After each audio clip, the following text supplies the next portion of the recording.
caros alunos do Neudson Braga. Eu sou o professor Leonardo e vamos iniciar, nesses tempos de Covid-19, vamos iniciar as aulas virtuais à distância. Vocês terão a oportunidade de assistir e interagir conosco. Inicialmente vamos passar um vídeo para vocês, esse excelente vídeo sobre a história da química e seus conceitos básicos. É excelente vídeo.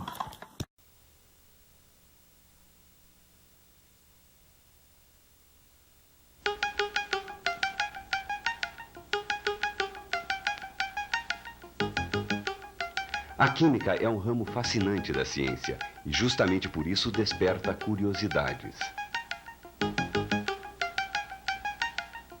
Para os que a desconhecem, é sinônimo de mistérios, às vezes até de algo que possa ser prejudicial ao ser humano. Porém, existe uma série de explicações para os fatos relacionados com a química. Na natureza, nada se perde, nada se cria, tudo se transforma. Esta frase é do químico francês Antoine Lavoisier, considerado o pai da química por seus grandes feitos em prol da ciência. Interessante, não? Baseado em que ele disse isso? A história da química nos faz compreender. E como a matéria sofre suas transformações? Como podemos identificar esses fenômenos? Bem, isso é o que veremos neste volume. A história da química. A ciência química sofreu diversas modificações através dos tempos. Porém, sua utilização é muito antiga. Na época pré-histórica, o homem já notava as transformações químicas, mesmo sem ter noção disso. Como exemplo, podemos citar a carne dos animais que morriam em incêndios florestais. Ele percebeu que essa carne apresentava um sabor diferente daquela a que estava acostumado, que era a carne crua. E passou a utilizar o cozimento da carne. Outro exemplo. O barro modelado e submetido a aquecimento poderia produzir diversos recipientes cerâmicos para armazenar alimentos. Os egípcios, por volta de 1500 a.C., também dominavam técnicas que utilizavam transformações químicas. A cerâmica, a extração de corantes dos vegetais, a obtenção do vinagre e a conservação de múmias. Os gregos, por volta de 400 anos antes de Cristo, com Leucipo e Demócrito, que eram filósofos, e posteriormente com Aristóteles, colaboraram com o desenvolvimento dessa ciência, elaborando as primeiras teorias atômicas. Entre os séculos I e XV, surgiram os alquimistas, que se dedicavam ao estudo das diversas substâncias existentes e o resultado da combinação ou separação das mesmas. Eles tinham como meta encontrar a pedra filosofal e o elixir da longa vida. Essa pedra, segundo eles, teria o poder de transformar qualquer metal em ouro. Já o elixir daria ao ser a imortalidade. Apesar de não terem atingido esses objetivos, suas constantes pesquisas deram origem a diversas técnicas, invenção de instrumentos, síntese e separação de diversas substâncias, colaborando e muito para todo o conhecimento que temos acesso nos dias de hoje. A partir do século XVI, a química se estabeleceu como ciência. Nos séculos XVIII e XIX, grandes cientistas como Lavoisier, considerado o pai da química, criador da lei da conservação das massas, além de Berzelius, Gay-Lussac, Dalton, Proust, entre outros, com base em experimentos e observações, técnica conhecida hoje como método científico, deram a base para que a química tivesse um constante aperfeiçoamento. Mas como podemos notar em nosso dia a dia a importância da química? A química na atualidade. A química é parte integrante em nosso cotidiano. Em tudo ao nosso redor, podemos identificar sua presença. A industrialização de produtos variados, a conserva de alimentos, o combustível que movimenta carros, motores, nossa vestimenta, o tecido, as fibras, a vacina, os medicamentos que combatem as doenças de nosso corpo, os produtos de limpeza, materiais de construção, cosméticos, defensivos agrícolas, enfim, uma infinidade de setores onde ela interfere. Por que então as pessoas relacionam a palavra química com algo prejudicial ao ser? Isso não é correto, pois a química, bem utilizada, contribui para a evolução do homem, como podemos constatar. É claro que o uso indevido de substâncias químicas pode acarretar diversos males. A poluição de rios, de mares, através de vazamentos, poluição do ar, fabricação de bombas, etc. Porém, se o homem souber aplicar seus conhecimentos científicos para o bem da humanidade, esses problemas não existirão mais. Um fato é comprovado: toda a matéria que nos rodeia é composta de substâncias químicas. Por esse motivo, temos que estudar as propriedades da matéria para entendermos o resultado das combinações. Afinal, a química é o ramo da ciência que estuda as substâncias, suas estruturas, propriedades e as transformações que podem sofrer. Conceitos básicos: matéria, corpo e objeto. Como podemos observar, tudo que nos rodeia é constituído de matéria. E o que é matéria? É tudo que ocupa lugar no espaço e possui massa. A madeira, o vidro, o granito são exemplos de matéria. Já um corpo é uma porção limitada de uma determinada matéria. E quando esse corpo é transformado em utensílio para o ser humano, é denominado objeto. Vejamos alguns exemplos. A madeira é matéria, um tronco de árvore é um corpo e um móvel de madeira é um objeto. O granito bruto é matéria, um pedaço de granito é um corpo e um piso de granito é considerado um objeto. Estados físicos da matéria. A matéria pode ser encontrada à nossa volta em 3 estados físicos: sólido, líquido e gasoso. Qualquer matéria é composta de pequenas partículas e, de acordo com seu estado de agregação, ou seja, organização das partículas, o estado físico é definido. Vejamos como isso funciona. Quando uma substância encontra-se no estado sólido, suas partículas estão muito próximas umas das outras. Dizemos que estão ordenadas. Podemos observar que essa substância possui forma e volume constante. E o que é volume? É a extensão do espaço que um corpo ocupa. Por exemplo, pedra, madeira, barras de ferro, etc. No estado líquido, existe uma menor ordenação das partículas, ou seja, elas apresentam mais liberdade de movimento que no estado sólido. Apresentam sua forma variável de acordo com o recipiente em que é colocada, mas o volume permanece constante. Por exemplo, água, óleo, tintas. No estado gasoso, existe uma desordenação de partículas que apresentam grande liberdade de movimento. O gás não apresenta nem forma nem volume constante. Como exemplos temos gás de cozinha, gás de balão, etc.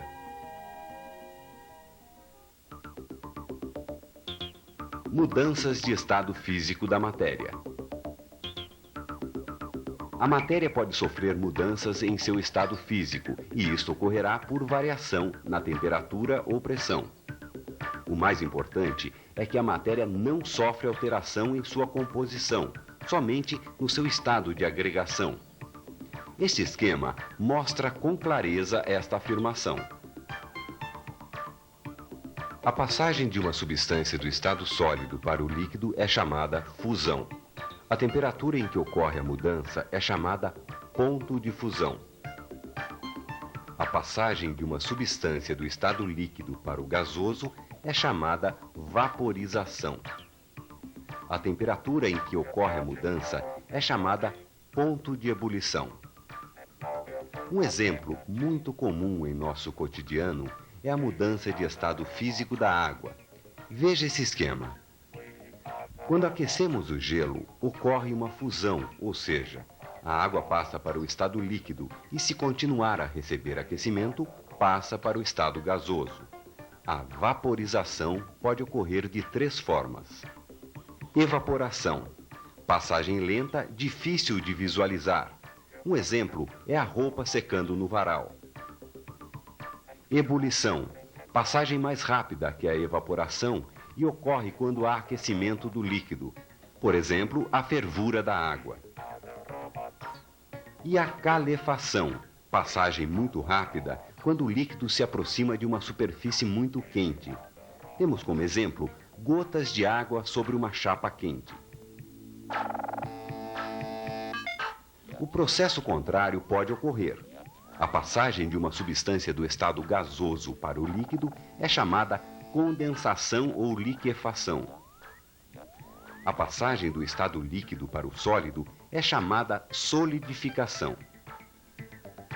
Quando uma chaleira tampada ferve, a água que está lá dentro está vaporizando. Se você abrir, verá na tampa gotículas de água. O que ocorreu? Ocorreu a condensação da água a vapor, que ao bater na tampa, voltou ao estado líquido. Agora, quando colocamos água nas forminhas da geladeira, estamos realizando uma solidificação. A sublimação é a passagem do estado sólido direto para o gasoso e vice-versa. Um exemplo é a naftalina.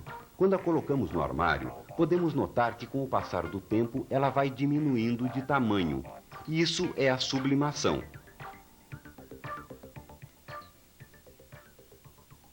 Fenômeno químico e físico. Toda transformação que a matéria sofre é considerada um fenômeno. Como vimos anteriormente, quando a matéria muda de estado, não sofre alteração em sua composição. Isso é um exemplo de fenômeno físico, ou seja, durante a transformação, não ocorre alteração na estrutura da matéria.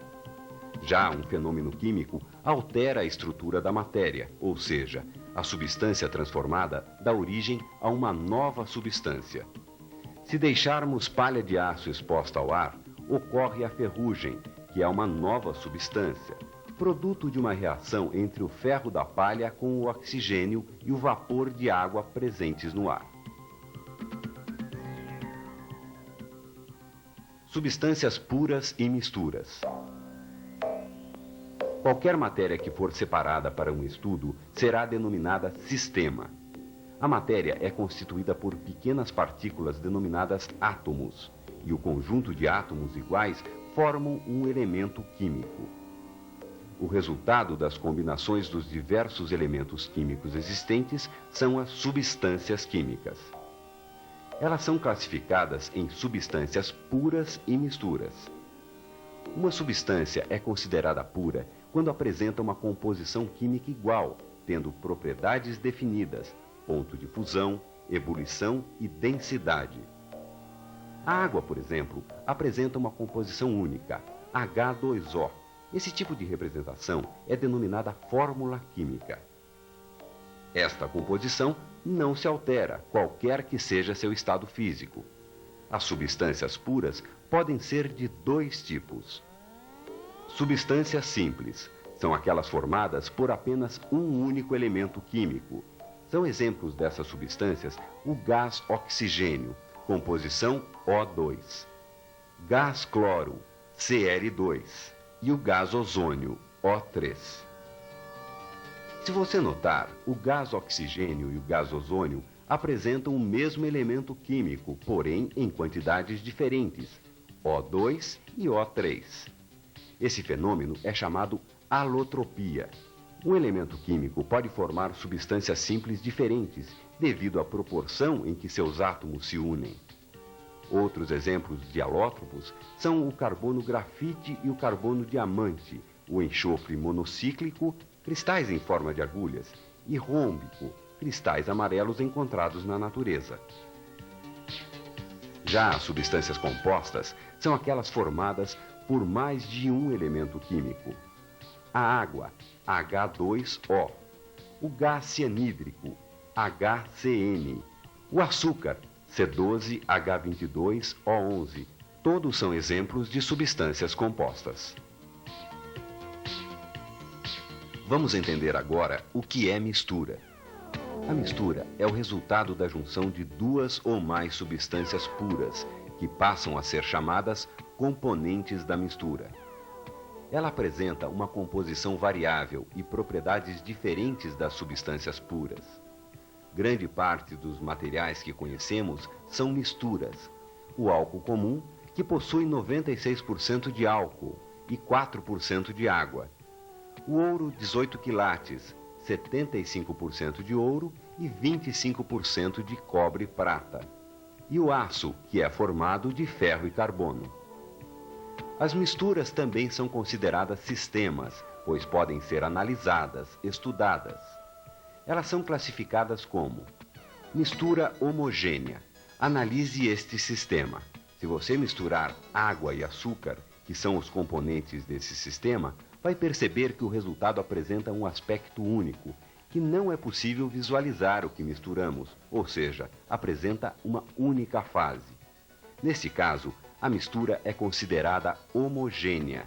Também podem ser chamadas de soluções. Mistura heterogênea.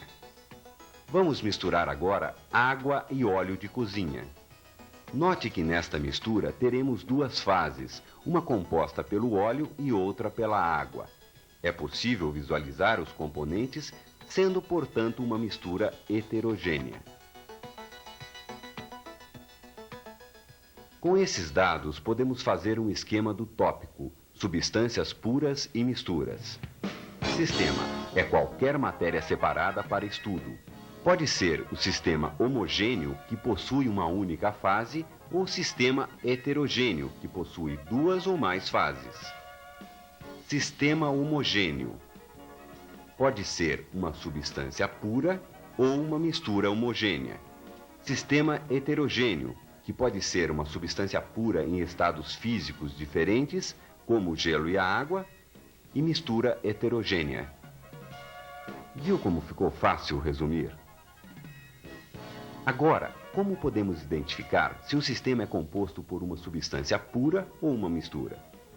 Se pensarmos em uma mistura homogênea, realmente fica difícil visualizar.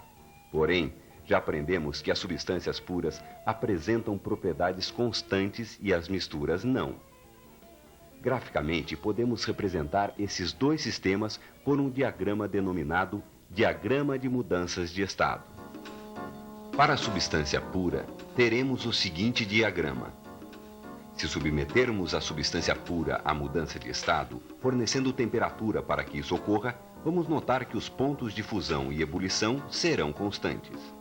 No início do diagrama, temos uma substância no estado sólido. Conforme vamos aquecendo esta substância, atingimos sua temperatura de fusão, que é constante, e onde a substância se encontra entre o estado sólido e o líquido. Quando a substância encontra-se no estado líquido, continuamos a aquecê-la, até atingirmos sua temperatura de ebulição. Esta temperatura também é constante, e a substância encontra-se entre o estado líquido e gasoso. Depois desse ponto, a substância estará no estado gasoso. Já para misturas, o diagrama será o seguinte. No início do diagrama, temos a mistura no estado sólido. Conforme vamos aquecendo essa mistura, chegamos à variação de temperatura em que ocorre a fusão, e a mistura estará entre o estado sólido e líquido. Quando a mistura estiver no estado líquido, continuamos com o aquecimento e atingimos a variação de temperatura em que ocorre a ebulição. Neste ponto, a mistura encontra-se entre o estado líquido e o gasoso, e deste ponto em diante, seguirá no estado gasoso. Como pudemos observar, a mistura durante a mudança de estado, por apresentar dois ou mais componentes, irá variar as temperaturas de fusão e de ebulição, que não são constantes. Portanto, experimentalmente ficará fácil distinguir um sistema do outro. Existem algumas exceções de misturas de sólidos que são denominadas eutéticas e azeotrópicas. As misturas eutéticas sofrem fusão a temperatura constante e as azeotrópicas sofrem ebulição a temperatura constante. Mas será que é possível separar os componentes de uma mistura? Isso é o que vamos estudar a seguir. Métodos de separação de misturas. Muitas substâncias puras são obtidas por separação de misturas, pois na natureza raramente as encontramos. Existem vários processos utilizados, e para que a separação de determinada substância seja feita com sucesso, conservando suas propriedades, é necessário conhecer algumas propriedades dos componentes presentes na mistura. Vamos destacar aqui alguns processos principais. Filtração. É um processo muito comum utilizado em nosso cotidiano. Essa técnica é utilizada para separar uma mistura sólido-líquido ou sólido-gás. Um exemplo prático é a filtração do café. O filtro de água separa as impurezas e torna a água potável. O aspirador de pó separa as partículas de impurezas que estão presentes no ar. No laboratório, a filtração simples é realizada desta forma. A parte sólida da mistura é retida no papel de filtro e o líquido é transportado para o recipiente de baixo. Decantação. É uma técnica utilizada para separar geralmente misturas de sólido-líquido e líquido-líquido. Para misturas de sólido-líquido, deixa-se o sistema em repouso, onde a parte mais densa deposita-se no fundo do recipiente. Para misturas líquido-líquido, utiliza-se o funil de decantação, onde o líquido mais denso se deposita na parte de baixo do funil, sendo retirado pela torneira. A decantação é utilizada nas estações de saneamento, sendo uma das fases do tratamento de água. Centrifugação. A centrifugação separa misturas sólido-líquido e é utilizada em laboratórios através de um aparelho denominado centrífuga. Este aparelho acelera a decantação, fazendo movimentos de rotação, depositando a fase mais densa no fundo do recipiente. Esse processo é utilizado nas indústrias de laticínios para separar mistura de manteiga e leite. Destilação simples. Esta técnica é usada para separar misturas homogêneas sólido-líquido e se baseia na diferença de pontos de ebulição dos componentes. Aquele que tiver o ponto de ebulição mais baixo passa primeiro para o estado gasoso, separando-se dos demais componentes. Por esse esquema, podemos observar a técnica. A fase líquida passa para o estado gasoso, vai para o condensador, resfria-se e é recolhida no estado líquido em outro frasco. Destilação fracionada. É um processo que separa misturas homogêneas de líquido-líquido e que apresentem ponto de ebulição não muito próximos. Os líquidos são separados quando o ponto de ebulição de cada componente é alcançado. Um exemplo prático é a separação dos componentes do petróleo. O aparelho é basicamente o mesmo da destilação simples, com o acréscimo de uma coluna de fracionamento. A coluna de fracionamento contém bolinhas que condensam, um a um, cada líquido que entra em ebulição. Os de ponto de ebulição mais baixo passam pela coluna chegando ao outro lado e os de ponto de ebulição mais alto voltam para o balão inicial. Assim, separam-se cada um deles. Como já dissemos, existem outros processos. Você pode pesquisá-los. Neste ponto, podemos dizer que já temos alguns conceitos básicos que ajudarão no entendimento da química. Essa ciência é vasta e está sempre em evolução. Cada um de nós poderá então iniciar seus estudos, visando sempre compreender as diversas transformações sofridas pelas substâncias e sua relação com o nosso cotidiano. Agora, talvez possamos responder aquela perguntinha inicial: por que estudar química? Simplesmente porque ela é parte de nossa vida.